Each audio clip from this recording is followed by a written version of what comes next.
Maya looked like any normal 14-year-old girl on the plane.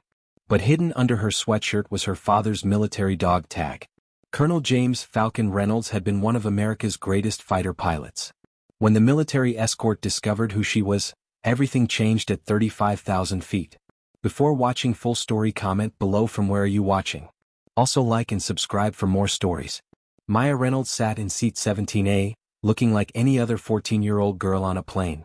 She wore faded blue jeans and an old navy sweatshirt that was too big for her small frame. Her long brown hair was pulled back in a simple ponytail, and she had a book about famous pilots open on her lap. White earbuds connected to her phone played soft music as she tried to distract herself from the reason for this trip. The flight attendants smiled at her warmly and offered extra snacks and juice, treating her like any kid who needed looking after. Other passengers barely noticed her, just another teenager traveling alone, probably visiting family for the summer or going to camp. A businessman in the seat across from her was busy typing on his laptop. An elderly woman behind her was knitting quietly. Everything seemed normal and peaceful. But Maya carried a secret that no one on the plane knew about. Hidden under her loose sweatshirt was a small military dog tag on a thin silver chain around her neck.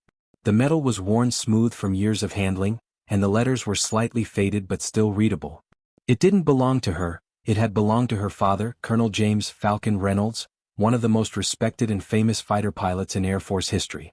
Colonel Reynolds had earned his call sign Falcon during his first combat tour when he was just 26 years old.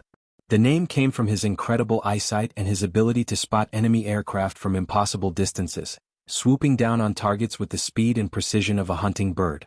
Over 3 tours in different combat zones, he had shot down 12 enemy aircraft, saved countless American lives, and led dangerous rescue missions that other pilots still talked about with deep respect and amazement. His name was legendary among fighter pilots everywhere, spoken with the kind of reverence usually reserved for war heroes from history books. But Maya's father had died in a training accident 2 years ago during what should have been a routine practice flight. The loss had shattered their small family. Now Maya was flying alone to Norfolk, Virginia, to visit her paternal grandmother and attend a special memorial service at the naval base where her father had been stationed early in his career. Maya's mother, Sarah, had wanted to come on this trip, but she was still struggling with her grief and couldn't handle being around her late husband's military friends. So Maya had volunteered to go alone, even though she was nervous about flying by herself. She wanted to represent her father at the ceremony and hear the stories that his old squadron mates would tell. The flight had been quiet and uneventful for the first 2 hours. Maya had tried to read her book, but her mind kept wandering to memories of her father.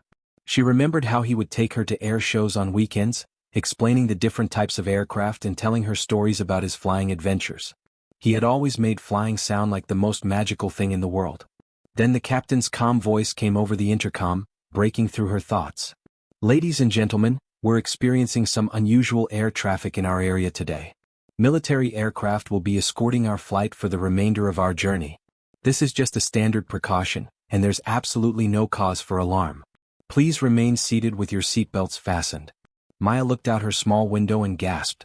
2 sleek F-22 Raptor fighter jets were flying alongside the commercial plane, their gray metal surfaces gleaming like silver in the bright afternoon sunlight.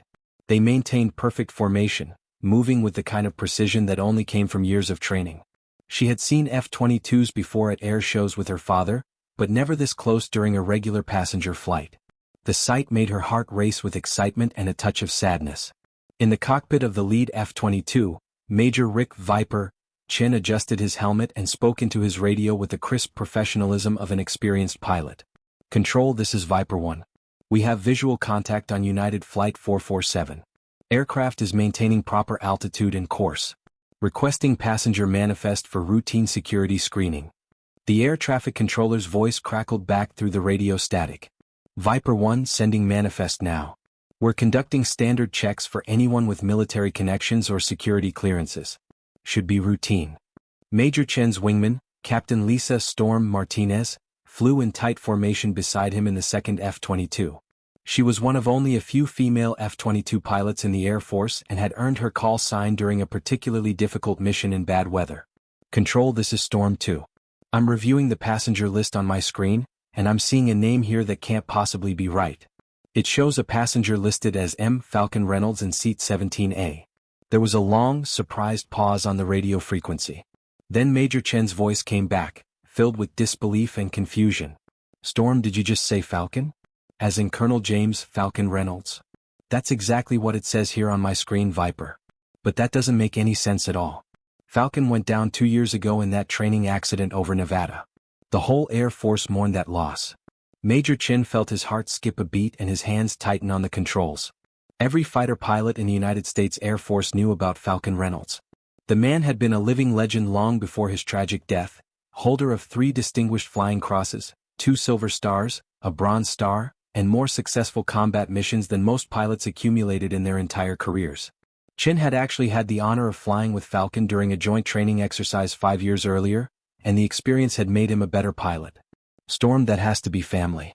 Maybe his wife or his daughter, Chen said into his radio, his voice showing both curiosity and respect. Control, we need to verify the identity of passenger Reynolds in seat 17A. This could be important. Back on the commercial flight, Maya began to notice increased activity from the flight crew. The captain had been talking quietly into his headset for several minutes, and flight attendants were checking passenger lists more carefully than usual.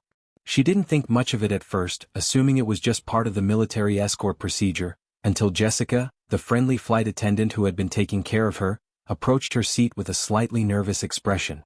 "Excuse me, sweetie," Jessica said gently, crouching down to Maya's eye level. "The captain needs to verify some passenger information for the military escort. It's just routine, but can you tell me your full name including any middle names?" Maya looked up from her book with innocent brown eyes that reminded Jessica of her own daughter.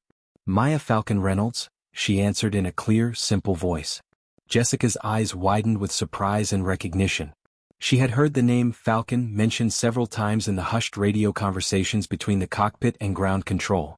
As a former Air Force Reserve member herself, she knew that military call signs weren't just nicknames that pilots chose for fun, they were earned through exceptional skill, courage, and the respect of fellow aviators.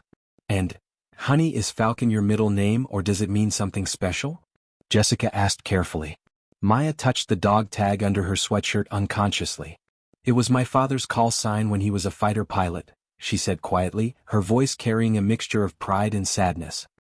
"He was Colonel James Reynolds, but everyone in the Air Force called him Falcon." Jessica felt a chill run down her spine and goosebumps appear on her arms. She excused herself politely and immediately walked quickly to the front of the plane, her mind racing with the implications of what she had just learned. In the cockpit, Captain Robert Hayes listened carefully as Jessica explained what Maya had told her.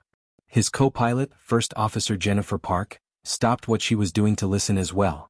Both pilots understood the significance of military call signs and the respect they commanded. "Control, this is United 447, Captain Hayes spoke into his radio with newfound solemnity. "We can confirm that passenger M. Reynolds in seat 17A is Maya Reynolds, daughter of the late Colonel James Falcon Reynolds, United States Air Force." The radio frequency fell silent for several seconds. Then Major Chen's voice came back, filled with emotion and respect. "United 447, please stand by while we verify this information and coordinate with Air Force Command." Minutes later, the captain's voice came over the intercom again, but this time it carried a completely different tone, more formal, respectful, and reverent. "Ladies and gentlemen, we have been informed by our military escort that we are deeply honored to have a very special passenger aboard our flight today. Miss Maya Reynolds, seated in 17A, is the daughter of the late Colonel James Falcon Reynolds, one of the most decorated and respected fighter pilots in United States Air Force history." The entire cabin fell completely silent. Conversation stopped mid-sentence. Laptops closed. Books were set aside. Every passenger turned to look toward the quiet girl in seat 17A, suddenly realizing that the ordinary-looking teenager they had barely noticed was carrying the legacy of a genuine American war hero. Maya felt her cheeks turn red with embarrassment as dozens of eyes focused on her. She had never liked being the center of attention, and she certainly hadn't expected anything like this to happen during her flight. Outside the plane, Major Chen's voice came over the secure military radio frequency with formal precision. "Air Force Control, this is Viper 1. Requesting immediate permission to render full aerial honors for the family of Colonel James Falcon Reynolds. We have his daughter aboard the civilian aircraft we are escorting." "Viper 1, permission absolutely granted," came the immediate response from command. "All military aircraft in the area are cleared for ceremonial formation flying. Show that young lady the respect her father earned and deserved." What happened next brought tears to Maya's eyes and would stay with her for the rest of her life. The two F-22 Raptors moved into a special formation that Maya recognized from air shows. It was called the Missing Man Formation. The three aircraft, including the commercial plane, flew in perfect alignment. Then one of the fighters pulled up sharply in a steep climb toward the clouds, leaving an empty space in the formation. This maneuver was a solemn military tradition used to honor fallen pilots, symbolizing the empty space left behind by those who had made the ultimate sacrifice. But the tribute was far from over. As Maya watched through her small window with wonder and growing emotion, two more F-22 Raptors appeared from a different direction, their engines creating thin contrails against the blue sky. Then two more fighters joined them. Within 10 minutes, 6 of America's most advanced and expensive fighter jets were flying in perfect ceremonial formation around the commercial airliner, all to honor the memory of her father. The other passengers pressed against their windows in amazement. Many had never seen military aircraft up close, and the sight of 6 F-22s in formation was both breathtaking and deeply moving. Flight attendants stood in the aisles, some wiping tears from their eyes as they understood the significance of what they were witnessing. Major Chen's voice came over the radio one more time, but this time it was broadcast directly to the entire commercial flight through the plane's intercom system, so every passenger could hear his words. "Miss Reynolds," his voice was clear and strong, filled with emotion and respect. "This is Major Rick Chen, United States Air Force, flying Viper 1. I had the great honor of flying combat missions with your father during Operation Enduring Freedom in Afghanistan. Colonel Falcon Reynolds saved my life and the lives of my entire squadron on more than one occasion. His courage, skill and leadership were legendary among everyone who knew him." Captain Martinez's voice joined in over the radio. "Miss Reynolds, this is Captain Lisa Martinez in Storm 2. I never had the privilege of flying with your father personally, but his reputation and his training methods influenced every female pilot in the Air Force, including me. He believed that the sky belonged to anyone brave enough and skilled enough to claim it, regardless of gender or background. Your father's legacy lives on in every mission we fly, every pilot we train, and every life we protect." Maya pressed her small hand against the cool window as tears rolled down her cheeks. The powerful fighter jets maintained their respectful formation with military precision, their presence transforming what had been an ordinary commercial flight into something extraordinary and sacred. A third voice joined the radio conversation, this one from Major David "Hawk" Johnson, flying one of the additional F-22s that had joined the formation. "Miss Reynolds, your father taught me during flight school that being a fighter pilot meant more than just flying fast jets. He said we were guardians of freedom, protectors of the innocent, and keepers of the peace. Every time I climb into my cockpit, I remember his words and try to live up to the standard he set." An elderly man in seat 12C, wearing a faded military cap that identified him as a Vietnam veteran, stood up slowly with the help of his cane and began clapping with weathered hands. He had tears in his eyes as he looked toward Maya with deep respect and understanding. Soon the entire plane erupted in sustained applause, not just for the incredible aerial display outside their windows, but for Maya and the sacrifice her family had made for their country. The applause continued for several minutes, accompanied by nods of respect and words of gratitude from passengers who wanted Maya to know how much her father's service meant to them. A young mother with 2 small children leaned over from across the aisle. "Thank you," she said simply to Maya. "Thank you and your family for keeping us safe." The flight attendant Jessica returned to Maya's seat, but this time her approach was completely different. She no longer spoke to her like a child who needed protection and supervision. Instead, she spoke to her with the deep respect deserved by the daughter of a genuine American hero. "Your father must have been an incredible man," Jessica said softly, kneeling beside Maya's seat. "I served in the Air Force Reserves for 8 years and even there we all knew about Colonel Falcon Reynolds. His name was spoken with the kind of respect reserved for the very best among us." Maya nodded, touching the worn dog tag under her sweatshirt with fingers that trembled slightly. "He always told me that flying wasn't just about being up in the sky or going fast. He said it was about the people you protect on the ground and the wingmen you promise to bring home safely. He said a pilot's real job was to make sure that families could sleep peacefully at night." As the formation of F-22s continued their escort, Maya allowed her mind to drift back to countless memories of her father. She remembered Saturday mornings when he would take her to the base to watch training flights. She could still hear his patient voice explaining how different aircraft worked, why pilots needed so much training, and what it felt like to break the sound barrier. "The most important thing about being a pilot," he had told her once while they watched F-16s practice takeoffs, "is remembering that you're part of something much bigger than yourself. You're part of a brotherhood that extends beyond individual squadrons, beyond individual bases, and even beyond individual wars. When you wear those wings, you carry the responsibility for everyone who came before you and everyone who will come after you. Maya had always been proud of her father, but she was beginning to understand for the first time just how much his service had meant to the broader military community. The respect being shown by these pilots wasn't just politeness or sympathy, it was genuine reverence for a man who had embodied the very best traditions of military aviation. The formation flight continued for another 45 minutes as the commercial plane approached the Norfolk area. The F-22 pilots maintained perfect position despite the fuel cost and the complexity of flying in formation with a much slower civilian aircraft. This was clearly more than just a routine escort, it was a heartfelt tribute from the entire fighter pilot community. Before the F-22s had to return to their various bases for refueling, they performed one final, breathtaking maneuver. The 6 fighters climbed steeply into the clear afternoon sky, their engines leaving thick white contrails against the deep blue background. As Maya and the other passengers watched in amazement, the contrails formed letters in the sky, spelled out in massive script that could be seen for miles. The aerial calligraphy hung in the sky for several minutes before the wind began to disperse it, but the image was burned into Maya's memory forever. She took several photos with her phone, knowing that she would want to show them to her mother and grandmother. When United Flight 447 finally touched down at Norfolk International Airport, Maya was surprised and overwhelmed to find a small but distinguished group of Air Force officers waiting at the gate. They weren't there on any kind of official business. They were there because word had spread quickly through the close-knit military aviation community that Falcon Reynolds' daughter was coming to Norfolk. Colonel Sarah Mitchell, the current base commander at Naval Air Station Oceana, approached Maya with a crisp military salute as she walked up the jetway. Colonel Mitchell was an impressive figure, tall, confident, and wearing a uniform decorated with numerous ribbons and badges that told the story of a distinguished career. "Miss Reynolds," Colonel Mitchell said with formal respect, "on behalf of the United States Air Force, the United States Navy, and every pilot who serves in defense of our nation today, we want you to know that your father's legacy continues to inspire and guide us every single day we take to the skies." He was quite simply one of the finest aviators and officers this country has ever produced. Maya felt overwhelmed by the formal attention but managed to respond politely. "Thank you, ma'am. My father always said that he was proud to serve with people like you."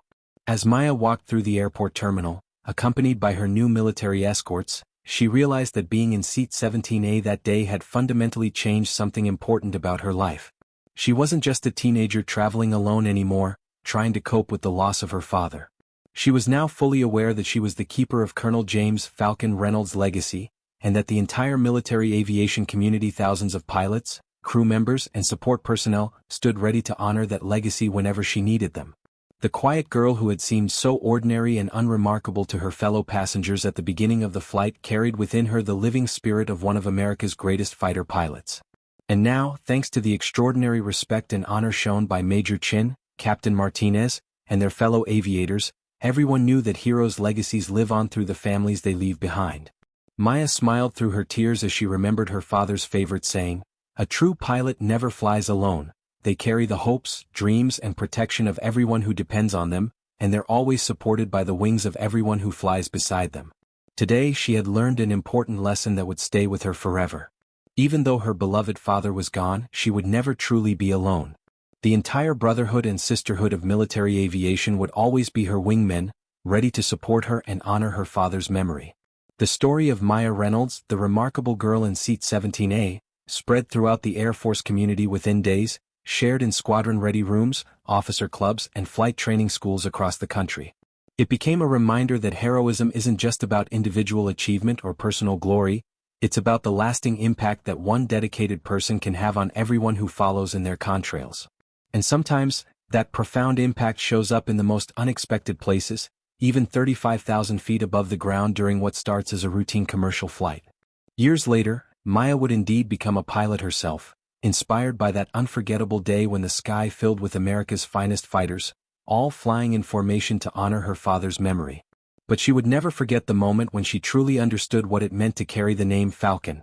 It meant carrying the respect, admiration, and eternal brotherhood of every military aviator who understood the true meaning of service, sacrifice, and honor. The legacy of Colonel James Falcon Reynolds lived on, not just in military records or medal citations, But in the heart of a young girl who learned that day that heroes never truly die, they just fly on ahead, waiting for the rest of us to catch up.